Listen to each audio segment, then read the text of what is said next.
महाराज जी मैं एक गृहिणी हूँ। महाराज जी गृहिणी के लिए भागवतिक दिनचर्या कैसी होनी चाहिए?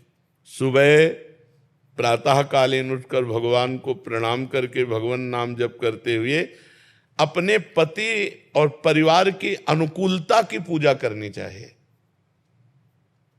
हमारे पति को सुबह अगर सर्विस में जाना है और हम अपने भगवान का पर्दा हटाकर पूजा शुरू करते हैं तो वो पूजा अधूरी मानी जाएगी। सबसे पहले अपने पति की अनुकूलता। गृहिणी का परम कर्तव्य है अपने पति में भगवान को देखना, अपने पुत्रों में भगवान को देखना।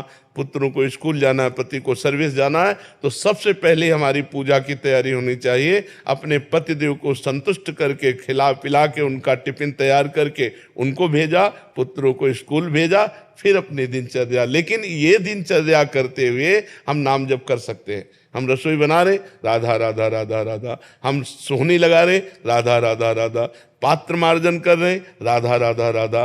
तो गृहिणी की सर्वोत्तम पूजा है अपने परिवार की अनुकूल परिस्थिति उपस्थित करते हुए कहीं किसी भी तरह का झगड़ा, कोई परेशानी, किसी भी तरह की असंतुष्टता ना आते हुए नाम जप करते हुए करे। और जब वो चले गए तो अपने ठाकुर जी को उठाया, ठाकुर जी के श्रृंगार किया, ठाकुर जी की सेवा की। इस भाव से कदापि नहीं करूंगा और निरंतर नाम जप करूंगा, सही चलूंगा, तो भगवान कुछ दिन देखते हैं और फिर उसको क्षमा कर देते हैं।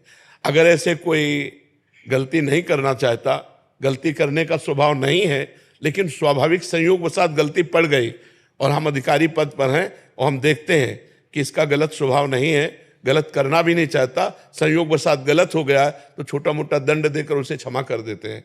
या हम आगे उससे गलती ना हो ऐसी बात कह के उसे क्षमा कर देते हैं। लेकिन जिनका स्वभाव ही है अपराध करना, गलतियां करना, उनको क्षमा नहीं करना चाहिए। उनका सुधार ही दंड के द्वारा होता है, वो क्षमा के द्वारा ठीक नहीं। वो क्षमा के द्वारा उनकी आपराधिक प्रवृत्तियां और बढ़ती हैं, उनको दंड के द्वारा पवित्र करके शासन में लेना चाहिए। तो ये भगवान ने इतना तो ज्ञान दिया ही है कि सामने वाला व्यक्ति आपराधिक प्रवृत्ति वाला है या संयोगवशात अपराध बन गया है। कभी कभी ऐसा होता है कि आपराधिक प्रवृत्ति ना होने पर संयोगवशात अपराध बन जाता है। तो संयोगवशात प्रवृत्ति जो नहीं है उसको हमें क्षमा करना चाहिए, लेकिन आपराधिक प्रवृत्ति वाले को क्षमा नहीं करना चाहिए। उसे दंड देना ही भगवान की पूजा है। भगवान ने दंड विधान बनाया क्यों है? मान लो यहाँ तो कानून की ये व्यवस्था है, हमारे यहाँ नरक की व्यवस्था है।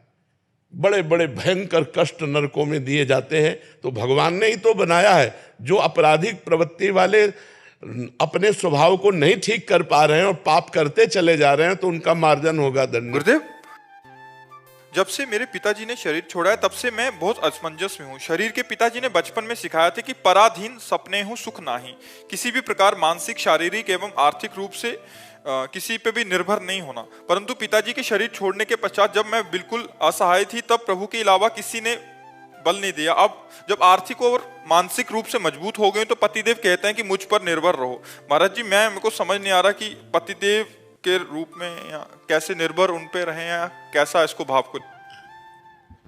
पति की अनुकूलता भी देखनी है और अपनी सामाजिक व्यवस्था भी देखनी है।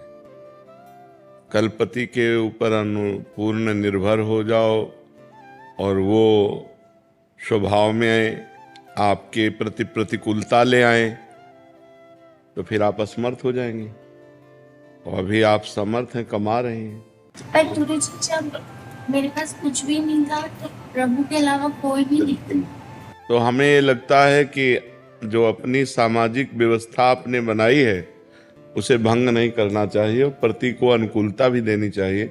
दोनों बातों का सामंजस्य बैठा दीजिए कि पर हम ये नहीं चाहेंगे कि आप अपनी जो दिनचर्या कर रही हैं जिससे आपको अर्थ की प्राप्ति होती है आप उसे छोड़ दें, ऐसा आप नहीं चाहेंगे।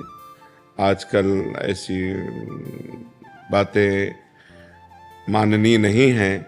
जैसे मान लो पत्नी अच्छी सर्विस कर रही है, अच्छा व्यापार कर रही है, अच्छी नौकरी कर रही है, अगर पति कहता है कि बंद कर दो तो आज अनुकूलता दे सकते हैं, कल उनके स्वभाव में प्रतिकूलता आ गई तब फिर अपने को बड़ी परेशानी आ जाएगी। अगर अपने कर रही हैं तो फिर करना चाहिए और नहीं कर रही उनके अनुकूल है तो फिर प्रतिकूलता सहकर भी उनको अनुकूलता देनी चाहिए।